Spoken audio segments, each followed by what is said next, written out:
പതിവ് പോലെ അന്നും ആ പരിപാടി നടന്നു. പ്രധാന ചർച്ചാ വിഷയം 17 വയസ്സുള്ള മകൾ 24കാരനോടൊപ്പം ഒളിച്ചോടിപ്പോയി. ആ മകളെ തിരിച്ചു കൊണ്ടുവരണം. ആ മകളെ ആ പയ്യനോടൊപ്പം വിടില്ല. ആ വാശിയിലാണ് അച്ഛനും അമ്മയും. തമിഴിലെ ഒരു ചാനൽ പരിപാടി സൊൽവതെല്ലാം ഉന്മൈ. പതിവ് പോലെ പരിപാടി നടക്കുന്നു, അവതാരിക വരുന്നു, ഇത്തരത്തിൽ ചർച്ച ചെയ്യുന്ന വിഷയങ്ങൾ പതിവ് പോലെ ചർച്ചയ്ക്കെടുക്കുന്നു. ആ വിഷയങ്ങൾ ചർച്ചയ്ക്കെടുത്തതിൻ്റെ ഇടയിലാണ് ഒരു വമ്പൻ ട്വിസ്റ്റ് സംഭവിക്കുന്നത്. നമുക്കറിയാം, നമ്മുടെ നാട്ടിൽ ഈ മനസാക്ഷിയെ പോലും ഞെട്ടിക്കുന്ന തരത്തിലുള്ള പല കൊലപാതകങ്ങളും നടക്കുന്നുണ്ട്. ഇപ്പോൾ കഴിഞ്ഞ ദിവസം വന്നത് 2 കുഞ്ഞുങ്ങളെ ജനിച്ചപ്പോൾ തന്നെ കൊലപ്പെടുത്തി അസ്ഥികൾ സൂക്ഷിച്ചിരുന്നു. കാമുകനും കാമുകിയും തമ്മിൽ പിണങ്ങിയപ്പോൾ കാമുകൻ അസ്ഥിയുമായി പോലീസ് സ്റ്റേഷനിലെത്തുന്നു. പിന്നീടാണ് ഞെട്ടിപ്പിക്കുന്ന വിവരങ്ങൾ പുറത്തു വരുന്നത്. ബാലരാമപുരത്ത് സഹോദരനും സഹോദരിയും തമ്മിലുള്ള വഴിവിട്ട ബന്ധത്തിന് കുഞ്ഞ് കാരണക്കാരിയായി, അല്ലെങ്കിൽ കുഞ്ഞ് ബാധ്യതയാകുമെന്ന് വിചാരിച്ച് കുഞ്ഞിനെ കിണറ്റിലിട്ട് കൊലപ്പെടുത്തുന്നു. അങ്ങനെ എത്ര സംഭവങ്ങൾ. കണ്ണൂരിൽ കാമുകനോടൊപ്പം പോകാൻ ഒരമ്മ കടലിൽ കുഞ്ഞിനെ എറിഞ്ഞ് കൊലപ്പെടുത്തുന്നു. അങ്ങനെ ഒരുപാട് സംഭവങ്ങൾ നമുക്ക് മുന്നിലുണ്ട്. അപ്പോൾ കൊലപാതകങ്ങൾ ഇപ്പോൾ ഒരു തുടർക്കഥയായി മാറുകയാണ്. നമ്മൾ ഞെട്ടി നമുക്ക് തന്നെ ഇപ്പോൾ കേൾക്കുമ്പോൾ അത് ഞെട്ടത്തക്ക രീതിയിലുള്ള ഒന്നാകുന്നില്ല എന്നുള്ളതാണ് യാഥാർത്ഥ്യം. എന്തായാലും ഇവിടെ സംഭവിച്ചിരിക്കുന്നത്, മകളെ കാമുകനൊപ്പം വിടാൻ പെൺകുട്ടിയുടെ അച്ഛനും അമ്മയും തയ്യാറല്ല എന്ന് വാശി പിടിച്ചു. അപ്പോഴാണ് ഏവരെയും ഞെട്ടിച്ച് വീട്ടിൽ പോകാൻ പേടി എന്ന പെൺകുട്ടിയുടെ മറുപടി വരുന്നത്. എന്തായാലും പെൺകുട്ടിയുമായിട്ട് ഞങ്ങൾ വീട്ടിലേക്ക് മടങ്ങും, മകളെ അങ്ങനെ ഈ 24കാരനോടൊപ്പം പറഞ്ഞു വിടാൻ ഞങ്ങൾക്ക് താല്പര്യമില്ല എന്ന് പറഞ്ഞുകൊണ്ട് അച്ഛനും അമ്മയും ഇങ്ങനെ പിടിവാശി പിടിക്കുമ്പോൾ അവൾ ഇങ്ങനെ ഉറച്ച നിലപാടെടുക്കുകയാണ്. എനിക്ക് വീട്ടിൽ പോകാൻ പേടി, ഞാൻ വീട്ടിലേക്ക് പോകില്ല. അപ്പം ഇതിൻ്റെ കാര്യം അന്വേഷിക്കണമല്ലോ. എന്താണ് വീട്ടിൽ പോകാൻ ഇത്ര പേടി എന്ന ചോദ്യത്തിന് അവൾ നൽകിയ മറുപടി, വർഷങ്ങളായി അച്ഛൻ തന്നെ പീഡിപ്പിക്കാൻ ശ്രമിക്കുന്നുണ്ടായിരുന്നു എന്നാണ്. എന്നാൽ അതിന് പിന്നാലെ മറ്റൊരു കാര്യം കൂടി ആ പെൺകുട്ടി വെളിപ്പെടുത്തി. ആ 3 പേരെയും എൻ്റെ അച്ഛൻ ക്രൂരമായി കൊലപ്പെടുത്തി. ഞങ്ങളുടെ വീടിന് സമീപത്തുള്ള ഒരു കിണറ്റിൽ അവരുടെ മൃതദേഹമുണ്ട്.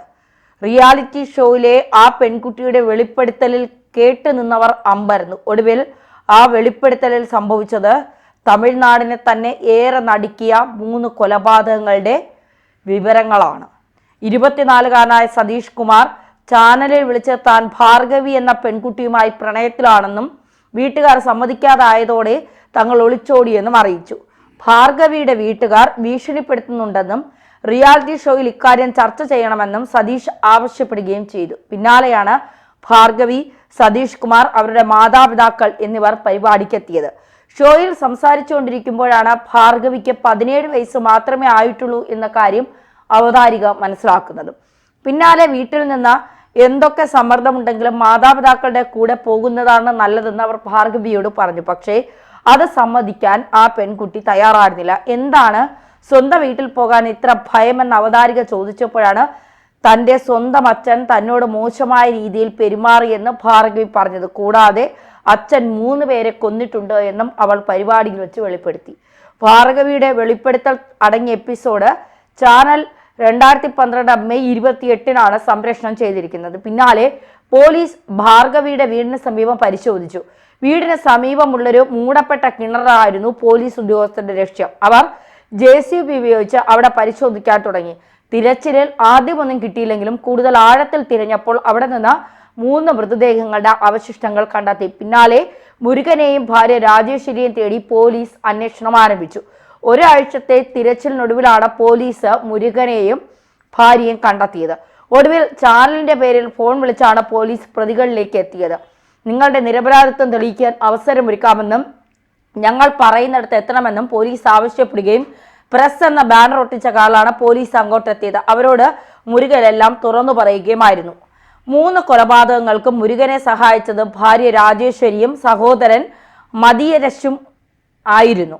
ഇതിൽ മതിയരശു മൂർത്തി പിന്നീട് ദുരൂഹ സാഹചര്യത്തിൽ മരിച്ചു. കേസിൽ കുച്ചിപ്പാളയം സ്വദേശി മുരുകൻ, ഭാര്യ രാജേശ്വരി, സഹോദരൻ A മതിയരശൻ എന്നിവരെ പോലീസ് പിടികൂടി. 2020 ജൂലൈയിലാണ് കേസിൽ കോടതി വിധി പ്രഖ്യാപിച്ചത്. മുരുകന് 3 ജീവപര്യന്തം തടവും സഹോദരൻ മതിയാശന് ജീവപര്യന്ത തടവ് ശിക്ഷയും മുരുകന്റെ ഭാര്യ രാജേശ്വരിയെ കേസിൽ കുറ്റവിമുക്തമാക്കി. ഇപ്പോൾ ഈ ഞെട്ടിക്കുന്ന കൊലപാതക കഥ സോഷ്യൽ മീഡിയയിൽ അടക്കം വളരെ ചർച്ചയാവുകയാണ്. അതായത് ഒരു ചാനൽ പരിപാടി തെളിയിച്ച ഒരു കൊലപാതകത്തിന്റെ കഥ എന്ന് വേണമെങ്കിൽ പറയാം അല്ലെ. മനുഷ്യൻ തെറ്റ് ചെയ്യുമ്പോൾ വിചാരിക്കും നമ്മൾ ചെയ്യുന്ന തെറ്റൊന്നും പുറം ലോകത്ത് ആരും അറിയാൻ പോകുന്നില്ല, നമ്മൾ രണ്ടുപേരും മാത്രമല്ല, തെറ്റ് ചെയ്യുന്നവർ മാത്രമേ അത് അറിയൂ, പുറം ലോകത്ത് ആരും അറിയാൻ പോകുന്നില്ല, അതുകൊണ്ട് നമുക്ക് തെറ്റ് ചെയ്യാം എന്നൊക്കെ അങ്ങ് വിചാരിക്കും. പക്ഷേ ചില തെറ്റുകൾ എത്ര മൂടി വെച്ചാലും അത് പുറത്തു വരിക തന്നെ ചെയ്യും എന്നുള്ളതാണ്. നമുക്ക് ഒരുപാട് നാൾ ആരെയും പറ്റിക്കാനൊന്നും കഴിയില്ല എന്നുള്ളതാണ്. ഒരു പരിധിവരെയൊക്കെ നമുക്ക് കുറേ കള്ളങ്ങൾ പിടിച്ചു നിൽക്കാൻ കഴിയും. കുറേ കാലത്തിന് ശേഷം ഒരുപക്ഷെ അത് പുറത്തു വരികയോ ആളുകൾ അറിയുകയോ ഒക്കെ ചെയ്യുന്ന സാഹചര്യം ഉണ്ടാകും. അന്ന് നമ്മൾ പശ്ചാത്തപിച്ചിട്ടൊന്നും കാര്യമില്ല എന്നുള്ളതാണ്. 17 വയസ്സുള്ള പെൺകുട്ടി വീട്ടിൽ പോകാൻ ഭയപ്പെടുന്നുണ്ട് എങ്കിൽ അവൾ ആ വീട്ടിൽ അനുഭവിച്ച വേദന, അതായത് അവൾ ആ വീട്ടിൽ നിന്ന് നേരിടേണ്ടി വന്ന യാതനകൾ എത്രമാത്രമായിരിക്കും. അച്ഛന്മാരൊക്കെ, എല്ലാ അച്ഛന്മാരെയും അല്ല, കൂടുതൽ ഈ എന്താ പറയുക, ഇപ്പോൾ ഈ ഇത്തരത്തിൽ അച്ഛന്മാർ മക്കളെ പീഡിപ്പിക്കുന്ന സംഭവങ്ങൾ ഒരുപാടാണ്, ഗർഭിണി വരെ ആക്കുന്ന സംഭവങ്ങൾ ഒരുപാടാണ്. ഇത് നല്ല അച്ഛന്മാർക്കൊക്കെ വളരെ നാണക്കേടാണ്. നല്ല അച്ഛനെന്ന് ഞാൻ ഉദ്ദേശിച്ചത് മക്കളെ മക്കളായി കാണുന്ന, തൻ്റെ കൂടി എന്താ പറയുക, ചോരയാണ് തൻ്റെ മുന്നിൽ നിൽക്കുന്നത്, അതൊരു സ്ത്രീ എന്നതിനപ്പുറം തൻ്റെ കൂടി മകളാണ് ആ നിൽക്കുന്നത് എന്നൊരു ചിന്ത വരുമ്പോഴാണ് ഇവർക്കൊക്കെ ഒരു ബോധം ഉദിക്കുന്നത്. അല്ലാത്തപ്പോൾ ഈ രണ്ടാനച്ഛന്മാരൊക്കെ പെൺകുട്ടികളെ പീഡിപ്പിക്കുന്നു എന്നൊക്കെ പറയുന്നത് നമ്മൾ കേട്ടിട്ടുണ്ട്. അതും ശരിയായിട്ടുള്ള കാര്യങ്ങളല്ല. എന്നാൽ രണ്ടാനച്ഛനായാലും അച്ഛൻ്റെ സ്ഥാനമാണ്. അപ്പോൾ തീർച്ചയായിട്ടും അത് ഒരിക്കലും അംഗീകരിക്കാൻ കഴിയാത്ത കാര്യങ്ങളാണ്. പക്ഷേ ഇത്തരത്തിൽ അച്ഛനെ ഭയന്ന് വീട്ടിൽ കയറാൻ കഴിയാതെ നിൽക്കുന്ന എത്ര പെൺകുട്ടികൾ. ഈ അടുത്ത കാലത്ത് 24-ൽ ഒരു ചാനൽ പരിപാടിക്കിടെ ഒരു പെൺകുട്ടി പറഞ്ഞത്, ഞങ്ങളത് വാർത്തയാക്കി നൽകിയിരുന്നു, അന്ന് അതിൻ്റെ താഴെ വന്ന കമൻറ്റ്, ഇപ്പം ഇതിൻ്റെ താഴെയും കുറേ കമൻറ്റുകൾ വരും, വേറെ വാർത്ത കിട്ടിയില്ല, വാർത്ത ദാരിദ്ര്യമാണോ, പിന്നെ എന്താ, അങ്ങനെ കുറേ പൊട്ടന്മാർ ഇതിൻ്റെ താഴെയും വന്ന് കമൻ്റ് ഇടും.